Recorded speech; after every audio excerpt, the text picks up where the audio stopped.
آتے ہی ابو ذر نے زخمی حالت میں، گھر تو تھا ہی کوئی نہیں، مدینے کے چوک میں آ کے کہنے لگا کیا بنا ہے مدینے میں؟ انہوں نے کہا تیسرے خلیفہ کی حکومت قائم ہو چکی ہے، فلاں کو گورنر بنا دیا، فلاں بصرے، فلاں یمن، فلاں مصر۔ اتنے علی کے دشمنوں کی اتنے حکومتی عہدے دیکھے، سیدھا زخمی حالت میں دربار میں گیا، سامنے جسٹس بیٹھا ہوا تھا اس کی حکومت کا قاضی، اس کے سامنے جا کے لگا کیا کیا تم نے مملکت اسلامیہ کا؟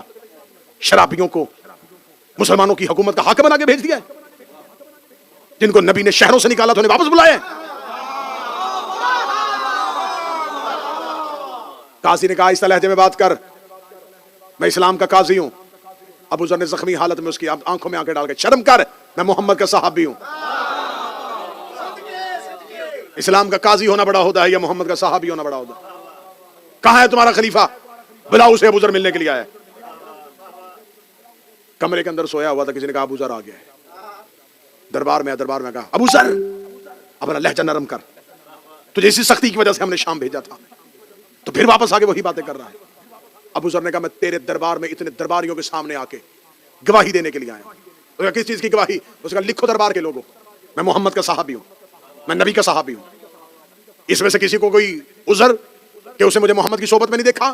سارے دربار نے کہا ہم مانتے ہیں کہ تو نبی کا صحابی ہے۔ اس نے کہا تم نے گواہی دی ہے میرے صحابی ہونے پہ، میں گواہی دیتا ہوں کہ علی ولی ہے، علی محمد کا جانشین ہے، علی محمد کا وصی ہے۔ میں گواہی دیتا ہوں اس نے غدیر میں من کنت مولا کہا تھا، میں گواہی دیتا ہوں اس نے کہا تھا نا مدینہ تو علم وعلی بابو، میں گواہی دیتا ہوں محمد نے کہا تھا دارالحکمہ وعلی بابو، میں گواہی دیتا ہوں رسول نے کہا یا علی تاخی فی دنیا والآخرہ۔ حدیثیں پڑھنی شروع ہوئی، 70 حدیثیں ابو ذر نے دربار خلیفہ میں کھڑے ہو کے علی کی شان میں وہ پڑھی جو رسول نے علی کی شان میں کہی تھی۔ تیسرے خلیفہ کے چہرے پہ موت کی زردی آ گئی، اس نے کہا کیسا محمد کا صحابی ہے، تجھے ساری حدیثیں وہی یاد ہے جو محمد نے علی کے لیے کہی تھی، تجھے کوئی ایسی حدیث یاد نہیں ہے جو نبی نے ہمارے لیے کہی تھی؟ ابو ذر نے کہا ہاں ایک حدیث مجھے یاد ہے جو نبی نے تیرے لیے کی تھی۔ اس نے کہا ہاں وہ حدیث بھی پڑھے۔ ابو ذر نے کہا محمد نے کہا تھا ابو ذر اگر بنی امیہ کا کوئی فرد تو میرے منبر پہ دیکھے تو سمجھنا اسلام خطرے میں آ گیا۔